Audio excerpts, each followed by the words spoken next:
একবার ভাবুন তো, আপনার পরিবারে কোনো একটি বাচ্চা, এবং সেই বাচ্চা যদি রামিসার মতো ফুটফুটে সুন্দর হয়। এই বাচ্চাটি ঘর থেকে বের হলো, ছাদে বা নিচে, নিচতলায় বা পাশের কোনো ফ্ল্যাটে আশেপাশে খেলতে গেল। বাচ্চাটা খেলতে যাওয়ার পরে যদি দেখেন সেই বাচ্চাটাকে পাওয়া যাচ্ছে না, এবং সেই বাচ্চাটার পরবর্তীতে 1-2 দিন পরে একটা খণ্ডিত মাথা এবং তার অঙ্গ প্রত্যঙ্গ পাওয়া গেল, এবং সে ধর্ষণের শিকার। আপনি নিতে পারবেন? চিন্তা করেন জাস্ট একবার, এটা কত অবর্ণনীয় এবং কতটা একটা অমানবিকতা, নির্মমতা একটা শিশুর প্রতি দেখানো হয়েছে। যেই শিশুটা এখন পর্যন্ত, তার বয়স মাত্র 7 বছর, তার মস্তিষ্ক এখন পর্যন্ত ঠিক মতো গ্রোন আপ হয় নাই, তার শরীর এখন পর্যন্ত বায়োলজিক্যালি, এই বাচ্চাটা এখনো যে যে রেপ করা হয়েছে, তার সাথে যেটা শারীরিক যে ধরনের অত্যাচার হয়েছে, এই রকম পরিস্থিতি মোকাবেলা করার মতো আদৌ বিন্দুমাত্র তার মধ্যে কোনো ক্যাপাসিটি বা কোনো কিছু তৈরি হয়েছে কিনা? কিছুই হয়নি। সে একটা বাচ্চা, ফুটফুটে বাচ্চা, জাস্ট একটা সদ্য ফোটা ফুলের মতো, বা ফুলটা এখনো ফোটে নাই। সেই বাচ্চাটার সাথে যা হয়েছে, আমি বলবো এটা আসলে স্বাভাবিক আইনের চেয়ে, স্বাভাবিক আইনের ঊর্ধ্বে যে এমনভাবে এটার বিচার হওয়া উচিত যাতে একটা দৃষ্টান্ত স্থাপন হয় এবং ইম্প্যাক্ট তৈরি হয়। কেন আমি ইম্প্যাক্টের কথা বলছি? বাংলাদেশে অনেক রেপ হয়েছে, বা শিশু থেকে বৃদ্ধ, মধ্যবয়সী, তরুণ, তরুণী, যুবতী, অনেক পর্যায়ে। কিন্তু এই বাচ্চাদের রেপের রেপ রেপ ঘটনা, এটা কিন্তু আজকে থেকে না, কোনো বিশ্বের কোনো দেশে এরকম হয় না।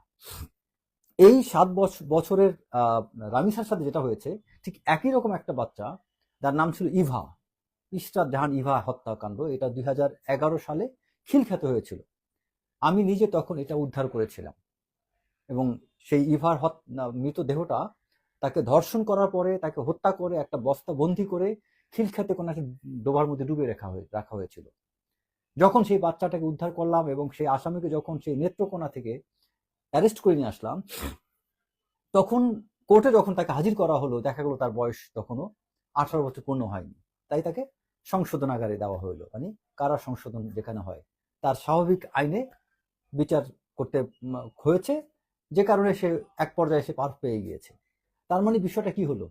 আমরা কোনো একটা জায়গায় এমন কিছু ইম্প্যাক্টফুল করতে পারি নাই যেটা এই অপরাধগুলো ইফেক্টিভলি থামিয়ে দিতে পারবে। কোনো জায়গা দেখেন হয়নি।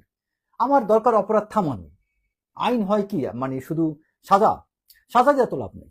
কারণ এই জন্য বললাম যে আপনি সাজা দিলেন, কিন্তু প্রতিটা মানুষ আপনার চিন্তা করেন যে আপনার ঘরে যদি আপনার পরিবারের বাচ্চার সাথে এটা হতো, এবং একটা সবচেয়ে গুরুত্বপূর্ণ বিষয় হচ্ছে কি, এই ঘটনাগুলোর কারণে আমরা প্রতিটা মানুষ কি চিন্তা করি যে আমাদের বাচ্চা কাচ্চা খেলাধুলা করবে আমাদের সামনে, মানে চটপটে তার বাচ্চারা খুব ছোটাছুটি দৌড়াদৌড়ি করবে।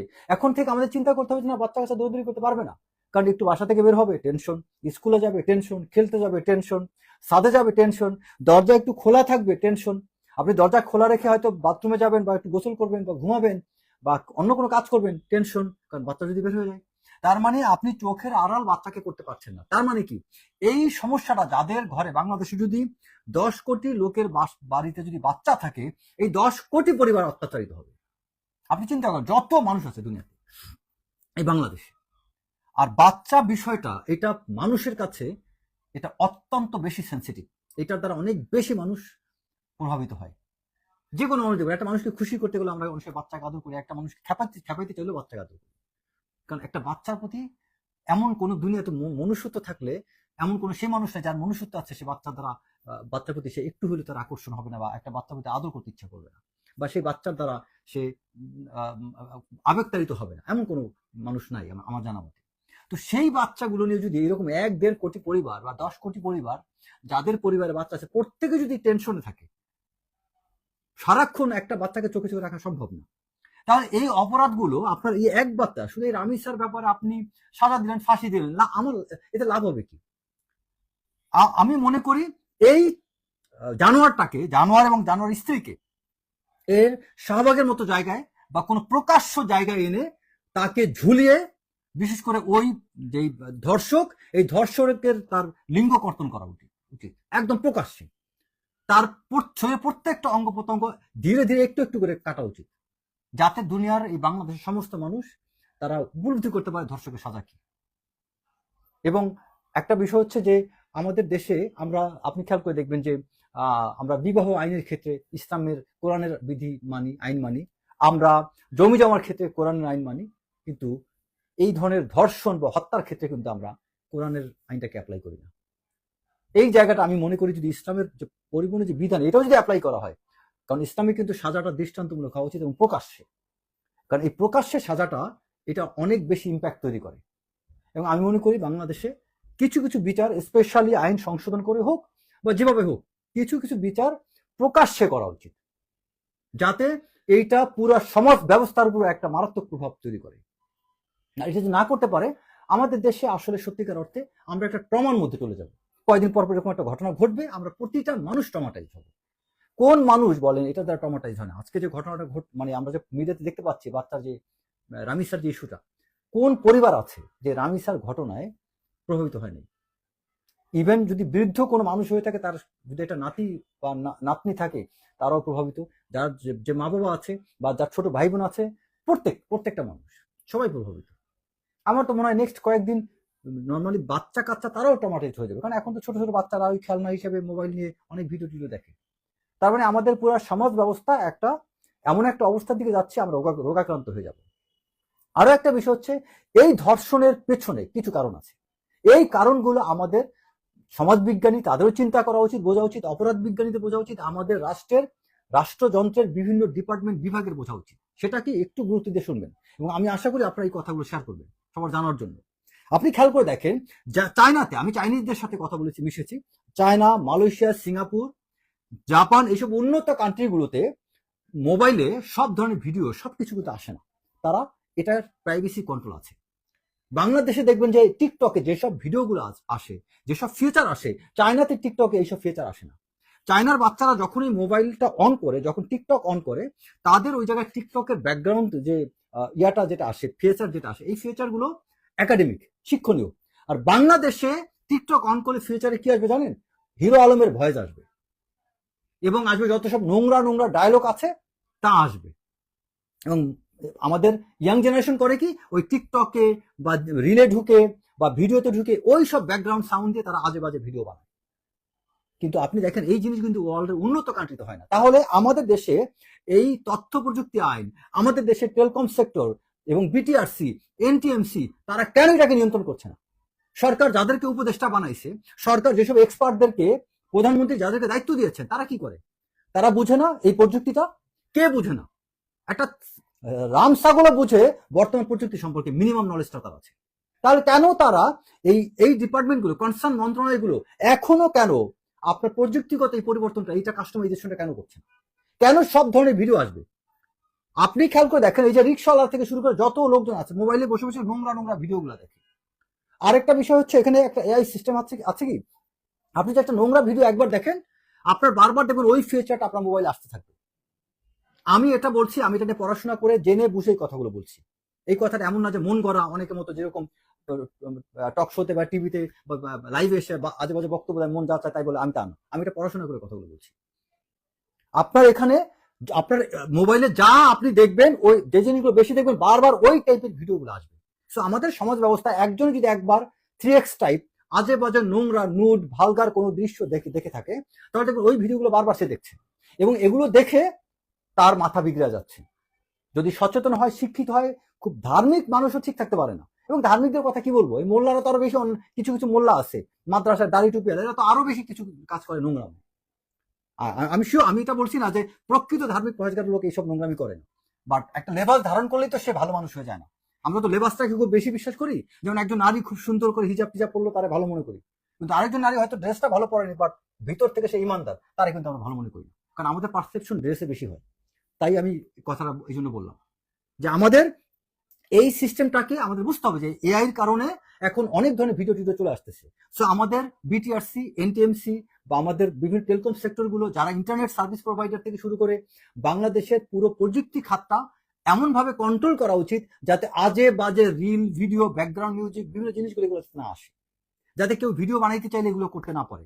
আবার কেউ যদি আজে বাজে ভিডিও বানিয়ে থাকে, সেগুলো যেন আপনার 18 বছর বয়সের বাচ্চাদের কাছে এগুলো না রিচ করতে পারে। এই বিষয়গুলোকে কন্ট্রোল করতে হবে। আপনি পলিটিক্যাল উদ্দেশ্যে একটা সরকারের বিরুদ্ধে একটা আজে বাজে কথা বলে ওইটাকে কন্ট্রোল করার জন্য পদক্ষেপ নেবেন, কিন্তু সমাজ ধ্বংস হচ্ছে এটার জন্য কোনো পদক্ষেপ নেবেন না। শেখ হাসিনা সরকার ক্ষমতায় টিকে থাকার জন্য একটা আপনার আপনার ডিজিটাল আইন তৈরি করেছে, কিন্তু সমাজে নোংরামিটা অপপ্রচারটা থামানোর জন্য যদি এটা অনেক ব্যবস্থা নিত, নিয়ন্ত্রণ করতো, তাহলে তো দেশে আজকে এই অধপতন হতো না। আমি এখন বর্তমান সরকারকে বলবো যে আমরা যেটা আওয়ামী লীগকে সমালোচনা করেছি সেই একই পথে না হেঁটে এই বর্তমান সরকারের উচিত বিশেষ করে ডিজিটাল বা মিডিয়া প্ল্যাটফর্ম এই জায়গায় মোবাইলগুলোতে বিভিন্ন জায়গায় ফেসবুকে সোশ্যাল মিডিয়াতে বিভিন্ন জায়গায় আজে বাজে ভিডিও যাতে না আসে, বিভিন্ন ভায়োলেন্স গুলো যাতে এখানে ফিচার গুলো না আসে, বিভিন্ন নোংরা দৃশ্যগুলো না আসে, বিভিন্ন কাটপিস ভিডিও এগুলো যাতে না আসে, কেউ যাতে ফানি ভিডিওর নামে নোংরা ভিডিও যাতে প্রচার না করে। ইদানিং দেখবেন অনেকে ভাইরাল হওয়ার নেশে এত মাতাল হয়ে গিয়েছে, এমন সব জিনিসগুলো ভাইরাল করবে ইনডাইরেক্টলি আপনার একদম মানে ওই 3x-টাকে ইনডাইরেক্টলি দেখা দিচ্ছে আপনাকে, একটা আহাম্মকে বুঝেছে এখানে কি মিন করতে চাচ্ছে। এই দৃশ্যগুলো মানুষ দেখে খুব মজা পায়, আর পাবলিক এটা করে কি ওই সরাসরি ফেসবুকে শেয়ার না করলেও ওই নোংরা ভিডিওগুলো মেসেঞ্জারে শেয়ার করতে থাকে, হোয়াটসঅ্যাপে শেয়ার করতে থাকে, বিভিন্ন গ্রুপে শেয়ার করতে থাকে, ওগুলো আবার পাবলিক দেখে আমাদের যাদের জানোয়ার টাইপ মন মানসিকতা তারা তখন হর্নি হয়ে ওঠে, আর তারপরে অপরাধে তারা নেমে যায়। আমি অপরাধ বিজ্ঞান নিয়ে পড়েছি এবং অপরাধ বিভাগে কাজ করছি, যেহেতু র্যাবে কাজ করছি, সো আমি বিষয়গুলো প্র্যাকটিক্যালি পুঁথিগত অ্যান্ড ব্যবহারিক দুই সেক্টর আমি এটা দেখেছি। সেজন্য আমি বিষয়টা আমার জন্য একটা বিগ কনসার্ন। আমি সবাইকে অনুরোধ করবো এই বিষয়টা দয়া করে খুব গুরুত্ব দেন, এবং প্রধানমন্ত্রীকে আমি অনুরোধ করবো আপনি দয়া করে এই বিষয়টা স্পেশাল অ্যাটেনশন দেন। যাদেরকে আপনি বিভিন্ন উপদেষ্টা বানিয়েছেন, বিভিন্ন দায়িত্ব দিয়েছেন, তারা আদৌ এই সাবজেক্ট ম্যাটার এক্সপার্ট কিনা আমার সন্দেহ আছে, বাট তারপরেও তারা যদি সত্যি সাবজেক্ট ম্যাটার এক্সপার্ট হয়ে থাকে, তাদের নিজস্ব ডোমেইনে এক্সপার্ট হয়ে থাকে, তাহলে তারা কাজ করে দেখা, তারা মিডিয়া প্ল্যাটফর্মে দেখিয়ে দিক যে আজে বাজে ভিডিও যাতে ফেসবুকে সয়লাভ না হয়, এগুলো যাতে সবাই দেখতে না পারে। এখানে সরকারকে তার কনসার্ন বিভাগগুলোকে এখানে কাজ করতে হবে। পুলিশ ডিপার্টমেন্ট এখানে একা কিছুই করতে পারবে না, শুধু পুলিশের উপর চাপ দিয়ে লাভ নেই। একটা বাবা কোন পর্যায়ে অসহায় হলে তার মেয়ের এত বড় নির্মম হত্যার পরে সে বিচার চাচ্ছে না, কারণ কি? এটা তো আমাদের বিবেক এত জাগ্রত হওয়া উচিত। তার মানে আমাদের শুধু পুলিশ না, পুলিশ বিভাগ, বিচার বিভাগ, আমাদের তথ্য প্রযুক্তি বিভাগ, সমস্ত ডিপার্টমেন্ট আমাদের এই জায়গায় নাড়াচাড়া দিয়ে বসা উচিত। শুধু একক কোনো ডিপার্টমেন্ট কিছুই করতে পারবে না। আমরা কিছু হলে খালি পুলিশের চাপাই দিই, পুলিশ একা কি করবে? পুলিশ অ্যারেস্ট করবে, তারপরে কোর্ট থেকে জামিন পেয়ে যাচ্ছে, লাভ হবে কি? আবার কোর্টের বিচারকরা কি করবে? কারণ তদন্ত যখন পুলিশকে দেয়, পুলিশ যদি তদন্ত ঠিক মতো না করে, বিচারক কি করতে পারবে? তারপরে বিচারক পুলিশ যদি ঠিক থাকে, মিডিয়া উল্টাপাল্টা নিউজ করবে, ওই মিডিয়া নিউজ দ্বারা আবার পুলিশ এবং বিচার বিভাগ প্রভাবিত হয়। তার মানে বিষয়টা কি দাঁড়াচ্ছে? আমাদের প্রতিটা সেক্টরে সহায়তা লাগবে।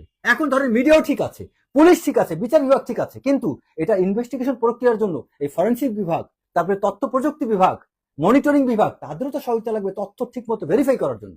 এখন মনিটরিং বিভাগ, ইনভেস্টিগেটিভ বিভাগ, আপনার গোয়েন্দা বিভাগ, এরা যদি ঠিক মতো তথ্য প্রযুক্তি ভেরিফিকেশনের ক্ষেত্রে সহযোগিতা না করে, তাহলে আবার কিভাবে আপনি রেজাল্ট পাবেন? আপনার কাঙ্ক্ষিত ইনভেস্টিগেটিভ রেজাল্ট আসবে না, পুলিশ উপস্থাপন করতে পারবে না, জজ সাহেব রায় দিতে পারবে না। আলটিমেটলি আমরা এই জায়গাটা সবচেয়ে আটকে আছি। তো 4টা জায়গার ব্যাপারে আমি প্রধানমন্ত্রীকে অনুরোধ করবো এই 4টা জায়গায় কনসার্নটাকে বাড়ান। নাম্বার 1 হচ্ছে আপনার পুলিশ, নাম্বার 2 হচ্ছে আপনার তথ্য প্রযুক্তি, প্লাস আপনার বিশেষ করে মনিটরিং বিভাগ, যাদের মাধ্যমে বিশেষ করে গোয়েন্দা বিভাগগুলো, 3 হচ্ছে আপনার বিচার বিভাগ, 4 হচ্ছে আপনার মিডিয়া। কারণ মিডিয়া উল্টাপাল্টা যদি প্রচারণা করে, মিডিয়া যদি তাদের প্রচারণার মাধ্যমে সহায়তা না করে, তাহলে কিছুই করতে পারবে না। সো আপনারা আমি যে 4টা পয়েন্ট বললাম, এই 4টা পয়েন্ট আপনারা যদি ঠিকভাবে বাস্তবায়ন করতে পারেন, বাংলাদেশে জেনুইনলি আপনার আমি মনে করি যে এই পরিস্থিতি পরিবর্তন সম্ভব। আর বিচারগুলো দৃষ্টান্তমূলক হতে হবে। সব অপরাধের বিচার সাধারণ কাঠগড়ায় করলে হবে না। এই অপরাধের বিচার হওয়া উচিত একদম শাহবাগ মোড়ে। ওর একটা করে ওর শরীর অঙ্গ প্রত্যঙ্গ কাটা উচিত, ওর রক্তের ফোঁটাগুলো যেন প্রত্যেকটা রক্তের ফোঁটা পড়বে আর উপলব্ধি করতে পারবে, ও উপলব্ধি করবে, ওর মতো হাজার হাজার দর্শক যারা তারাও ফিল করতে পারবে এর সাজা কত ভয়াবহ হতে পারে। এবং এটা যদি না হয় তাহলে কোনো লাভ নেই।